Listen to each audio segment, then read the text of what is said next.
The envelope arrived on a Tuesday. Retirement is the final chapter of the American dream. But the dream of the golden years is quickly turning into a fairy tale. Marcus Webb, 61 years old, a former logistics coordinator from Columbus, Ohio, kept it on the kitchen counter for 3 days before he opened it.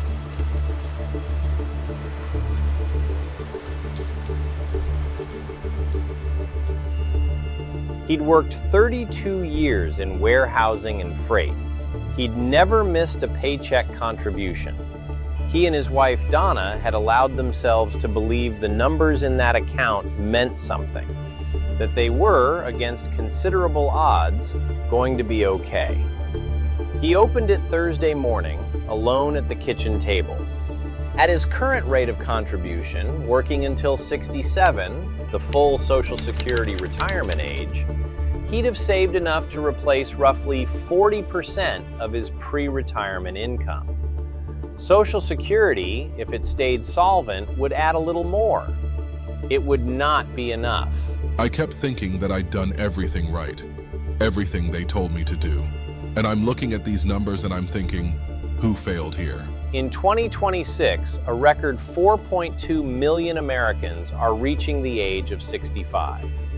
They are arriving at the threshold of retirement in a country where nearly half of adults aged 55 and older have no retirement savings at all, where more than half of today's seniors survive on less than $30,000 a year.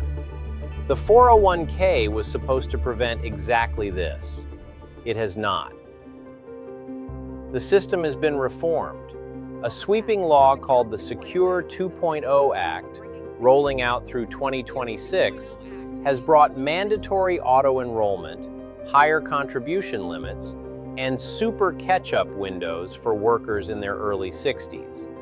The financial services industry has declared the 401k better than ever. Sandra Reyes is 57 years old and works as an office manager at a dental practice in San Antonio, Texas. She has contributed to her 401k for 19 years without interruption. Her balance today is $91,000. People hear that and they think it sounds like a lot. And then I tell them what the advisors tell me, that you need 10 to 12 times your final salary saved to retire comfortably. And they stop thinking it sounds like a lot. At her current contribution rate, she will reach 67 with roughly $160,000 saved. Her annual salary is $52,000. The math does not work. She knows the math does not work. What I keep wondering is whether it was ever supposed to. The 401k was not designed to be a retirement plan. In 1978, Congress passed the Revenue Act, which contained a small provision, Section 401k of the Internal Revenue Code, written primarily as a tax shelter for corporate executives. A benefits consultant named Ted Benna spotted it in 1980 and realized it could be opened to ordinary workers. And something designed as a modest, optional savings supplement began its transformation into the primary retirement system for the American workforce. It guaranteed nothing. It shifted investment risk entirely onto workers, and it was so much cheaper for employers than funding actual pension plans that companies began freezing their pensions through the 1980s and 1990s, replacing guaranteed monthly benefits with a list of mutual funds and a wish. The 401k plans that became the primary source of retirement income for 68 million Americans were never designed to carry that weight. Sandra Reyes spent 8 months doing math she didn't want to do. It started when her dental practice adopted a new 401k plan, and Sandra, as office manager, was handed the documents to review. She wasn't a financial expert, but she could read, and she had the time. What she found took 6 weeks to fully understand. There's something called an expense ratio. I knew what that was. What I didn't know was that it compounds every year on the entire balance, not just on what you contribute that year. She pulled out a yellow legal pad and worked through the numbers.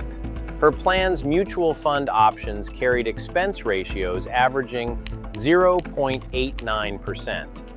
On a $100,000 balance growing at 7% annually, the difference between that rate and a low-cost index fund at 0.05% is approximately $200,000 over 30 years. The fees don't just take money, they compound. They take the returns that would have been generated by the money they already took. I almost fell out of my chair. And then I thought, does anybody else in this office know this? Does anybody anywhere know this? Dr. Alicia Chen is a professor of economics at the University of Michigan and has spent 15 years studying the American retirement system. The silent extraction. The 401k has always had a fee problem. What's changed is scale. We now have 68 million Americans with money in these plans. Assets under management are in the tens of trillions. At a fee of 1%, the financial services industry is extracting hundreds of billions of dollars a year from American retirement accounts, automatically, invisibly. Congressional testimony documented that fees could consume half the income from some 401k plans over a 30-year span. A disclosure rule passed in 2012 required plan administrators to provide fee information to participants. 401 fees is extracting billions. Investors are demanding answers. Sandra Reyes had that document. She'd received it annually for over a decade. When I did this math, I thought I had made an error. I went back and checked it 3 times. I hadn't made an error. James Thornton spent 22 years as a compliance officer at a large regional bank. He left, he says, because he couldn't reconcile what he was being asked to sign off on. He now teaches financial literacy to workers in their 50s and 60s in Phoenix, Arizona. The thing people don't understand is that even the reforms help the people who least need the help. Secure 2.0 has this beautiful super catch-up provision. Workers age 60 to 63 can contribute $35,000 in 2026. That's extraordinary. But who has extra dollars to put into a retirement account? That's a person who's already in good shape. That's not Sandra Reyes. That's not Marcus Webb. They're the ones who couldn't contribute what the law allowed in their 30s and 40s because they were paying rent. And the law can't make up for that. The pivot in this story is a number. The median retirement savings for Americans approaching retirement age is $185,000. Stretched over 20 years, that produces $9,250 per year. $770 a month.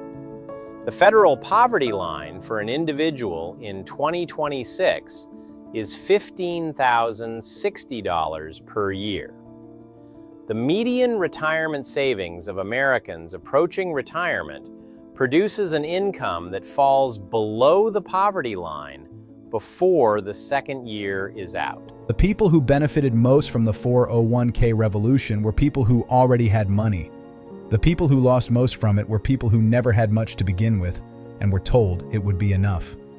The Social Security trustees, in their 2024 report, projected the OASI trust fund will run dry by 2033. Without congressional intervention, benefits could be cut by 20 to 25%. For the majority of American retirees, those with household incomes below $50,000, Social Security is the primary source of income.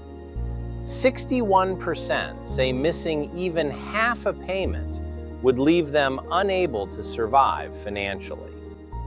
The Trump administration passed a sweeping tax bill in summer 2025. It did not address Social Security's funding gap. The third leg of the stool is 7 years from an automatic cut. No one in Washington has a plan. Marcus Webb is still at the kitchen table in Columbus. He has decided he'll work until 67. He looked into the super catch-up provision, the one allowing workers his age to contribute more than $35,000 annually. His income doesn't allow him to use it. It's like they designed a door and hung a sign on it that says, "For people who are already okay." Sandra Reyes moved her contributions into the lowest cost index funds her plan offers. She spent 3 weeks navigating a process that was never designed to be navigated by someone who doesn't do it professionally. She estimates the switch will make a difference of $40,000 to $60,000 over the next decade. She has started teaching the people in her office how to read their plan statements. Nobody taught them. Nobody taught me. I had to figure it out with a legal pad. That's how it works. That's by design. In the fall of 2025, the Social Security Administration recorded a 13% surge in retirement benefit claims, driven, researchers believe, partly by fear. Claim it now. Take the penalty. Take the reduction. Take something while there's something to take. The 4.2 million Americans turning 65 this year have arrived at the threshold of retirement with a system that was redesigned around them for 45 years, without ever being redesigned for them. The laws have multiplied, the fees have dropped, the contribution limits have risen. The median retirement savings is still $185,000.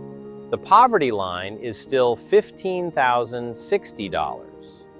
The Social Security Trust Fund runs dry in 2033. No one in Washington has a plan. And that brings us to the most important question in this entire investigation. If Washington doesn't have a plan, if Wall Street's plan is designed to enrich Wall Street, and if the retirement system itself was never designed to produce the outcome most Americans were promised, then what is the alternative? For over 50 years, my father, Steve Souza, has spent his career helping families answer that exact question. After watching clients get blindsided by market crashes, rising taxes, hidden fees, and broken retirement promises, he began studying something very different. Not how average Americans manage money, how institutions manage money, how major banks protect capital, how sophisticated investors create income, how wealth is transferred efficiently across generations. The result became a framework called the Legacy Multiplier, a retirement income architecture designed around a completely different objective. Not building the largest account balance, building the largest amount of protected, spendable income possible. And because every family situation is different, we've decided to make something available to viewers of this documentary. It's called the Legacy Multiplier Strategy Session. During this private one-on-one session, our team will help you discover your real retirement number, calculate how much spendable income your current plan may actually produce, identify potential tax risks hiding inside your retirement accounts, evaluate how market volatility could impact your future income, examine whether your current retirement strategy contains hidden inefficiencies, explore whether the Legacy Multiplier framework may be appropriate for your specific goals. For many families, this level of retirement analysis can represent thousands of dollars in planning value. Today, we're providing it at no cost. There is no obligation, no products will be presented, no pressure. This is simply an opportunity to gain clarity before making some of the most important financial decisions of your life. Because here's what we've learned after decades in this business. The families who struggle in retirement are not always the people who save the least. Often, they're the people who were given the wrong blueprint. If you've spent years building your retirement savings, doesn't it make sense to spend 20 minutes making sure the blueprint itself is sound? Click the link below and reserve your complimentary Legacy Multiplier strategy session. The number of sessions available each month is limited because every analysis is performed individually by our team. Choose a time that works for you and discover what your retirement may look like when you stop focusing on account balances and start focusing on income, protection, and legacy. Reserve your Legacy Multiplier strategy session now